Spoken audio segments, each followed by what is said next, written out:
एक लड़की एक लड़के से प्यार किया करती थी और वह लड़के को छोड़कर दूसरे लड़के को डेट करने लगती है। जब यह लड़का को पता चलता है कि हमें हमारे साथ यह चीट कर रही है तो उसे गुस्सा आता है और वह लड़का एक प्लान बनाता है।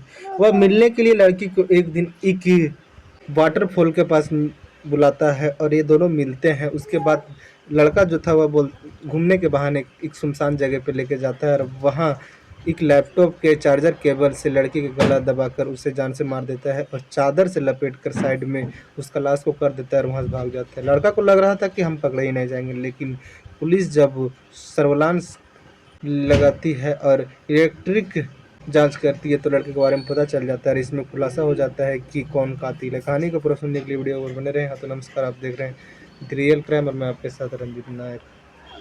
गुजरात के अंकोरिया इलाका में 4 मई 2026 के दिन एक चादर में एक लड़की का लाश दिखाई देता है। कुछ ग्रामीणों को पुलिस को खबर किया जाता है और पुलिस आती है तुरंत ही उस जगह पे और जब चादर को हटाती है तो देखती है कि एक लड़की का लाश है, लेकिन लड़की का कोई पहचान हो नहीं पा रहा था। लड़की के साथ ज़्यादा छेड़छाड़ नहीं हुआ था, शरीर के साथ कोई ज़्यादा छेड़छाड़ नहीं हुआ था, लेकिन उधर कोई भी पुलिस स्टेशन में गुमशुदगी का रिपोर्ट ही नहीं लिखाया गया था, जिस वजह से पुलिस को थोड़ा परेशानी लग रहा था कि इस लड़की के घर वालों के बारे में पता करने में काफ़ी ज़्यादा दिक्कत होगा। लेकिन पुलिस जो थी वह तुरंत ही देखती है कि वह लड़की के जो शरीर पे एक चादर लपेटा हुआ है वह नया चादर है, उस पर टैग लगा हुआ है और उसमें एक ब्रांड का नाम है इंडिया मार्ट।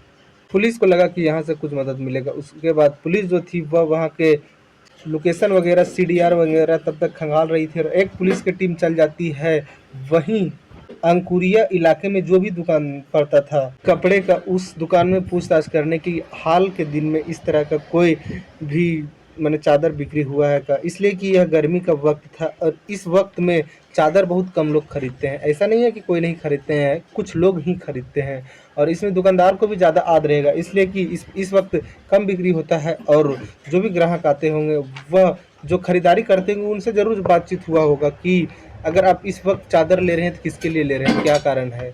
और यही पुलिस जांच करने के लिए उस अंकोरिया इलाके के हर शॉप पे जाती है। तो एक शॉप में पता चलता है कि यहीं से यह चादर बेचा गया है। वह शॉप के जो भी मालिक थे उससे पुलिस बातचीत करती है कि यह कौन सा व्यक्ति खरीदा है, उसके बारे में डिटेल चाहिए।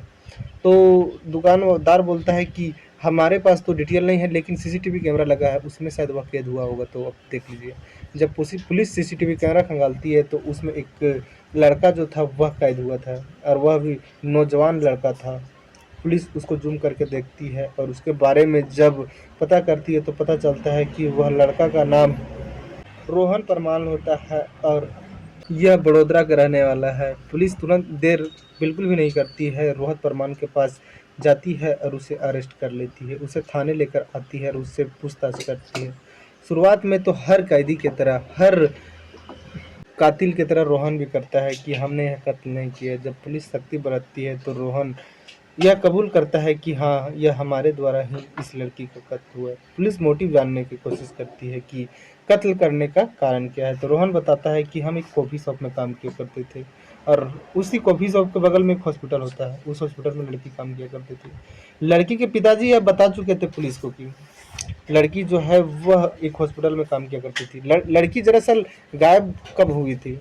लड़की गायब हुई थी 3 मार्च को। 3 मार्च को लड़की के सहेली की शादी था, वहाँ हल्दी का प्रोग्राम चल रहा था। लड़की घर वालों से बोल के निकली थी कि हमें हल्दी में जाना है, हमारी सहेली की शादी है। वह लड़की तो 3 तारीख को जाती है लेकिन 4 तारीख तक घर नहीं लौटती है। शाम को लगता है घर वालों को कि वहीं रुक गई होगी, शाम तक नहीं आती। सुबह को फिर घर वालों परेशान होते हैं, लड़की के घर जाते हैं तो वहाँ वह उपस्थित ही नहीं थी।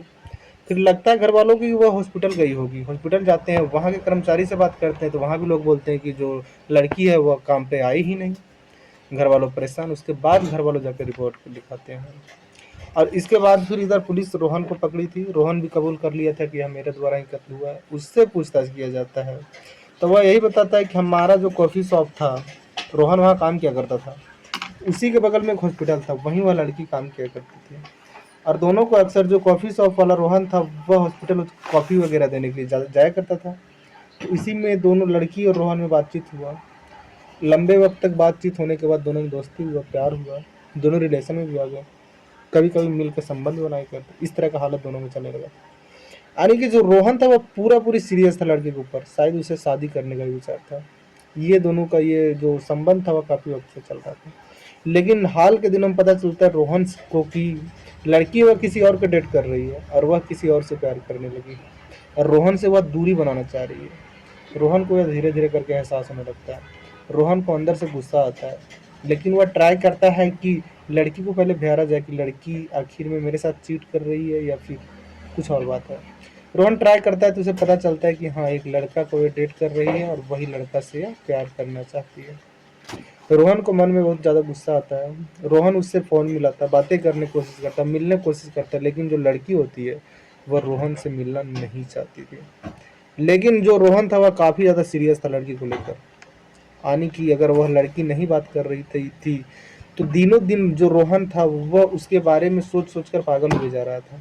और एक दिन यह फाइनल प्लान बना देता है कि अब लड़की को कुछ करना होगा, इसलिए यह मेरी नहीं थी किसी और की नहीं। 3 मई को जो रोहन था वह लड़की को फ़ोन करता है कि चलो मिलते हैं, और वह बोलता है कि एक वाटर पार्क है वहाँ आओ।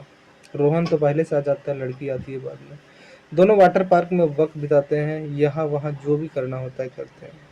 उसके बाद रोहन बोलता है कि चलो कहीं और घुमाते हैं। रोहन जो था वह लड़की को लेकर एक सुनसान जगह मिल जाता है। लड़की को कुछ भी नहीं पता था कि मेरे साथ आगे होने वाला क्या है, लेकिन रोहन फिक्स प्लान बना रखा था कि लड़की को क्या करना है। जब रोहन देखता है कि आसपास में कोई नहीं है, सुनसान जगह है, उसके बाद अपने पास से एक लैपटॉप चार्जर वाला केबल निकालता है और उस केबल से लड़की के गले पर को फांद देता है और तब तक दबाए रखता है उस केबल से तब तक कि लड़की का मौत नहीं हो जाता, यानी सांस से नहीं रुक जाता। उसे लगता है कि लड़की का मौत हो चुका है और अपने साथ में एक चादर लेकर आया हुआ था, वही खरीद के लाया हुआ था दुकान से, नया चादर था। वह चादर को लड़की को में लपेटता है और थोड़ा सा रोड से साइड में कर देता है और वहाँ से लड़का निकल जाता है। उसे लग रहा था कि मैं बच जाऊंगा और हमारे तक पुलिस ही नहीं पहुंच पाएगी, यह खुलासा ही नहीं हो पाएगा कि हमने यह कत्ल किया। और वह कत्ल किया था वह गुजरात के अंकोरिया में, और आ जाता है यह लड़का बड़ोदरा। बड़ोदरा में आराम से रहने लगता है। लेकिन जब पुलिस यह लड़की के बारे में पता चलता है पुलिस को, और जब सीसीटीवी कैमरा खंगालती है, कॉल डिटेल निकालती है, सीडीआर निकालती है, ये सब करने के बाद पता चलता है कि हाँ, रोहन नाम के लड़का के साथ लड़की का संबंध था और उस दिन दोनों एक साथ ही देखे गए थे और दोनों का लोकेशन भी सेम बता रहा था। पुलिस रोहन के बयान को दर्ज करती है और जो भी केबल से कत्ल किया था उसको हिरासत में लेती है और अब रोहन के ऊपर चार्जशीट तैयार होगा और मामला कोर्ट जाएगा। कोर्ट के जज ये चार्जशीट और रोहन जिस हथियार से कत्ल किया था उसको देखते हुए रोहन को क्या सज़ा सुनाती है, लेकिन वह लड़की अब इस दुनिया को अलविदा कर चुकी है। यानी कि रोहन नहीं तो लड़की को पा सका, नहीं तब किसी और लड़की को पा सकेगा। अब उसका आधा जो उम्र है वह जेल में कटेगा और अगर किसी तरह का और इल्ज़ाम लगा रोहन के ऊपर तो शायद पूरा जीवन जेल में ही कटेगा। अब रोहन का सज़ा कितनी जा रहा है, इस कहानी में इतना ही। जय हिंद, जय भारत।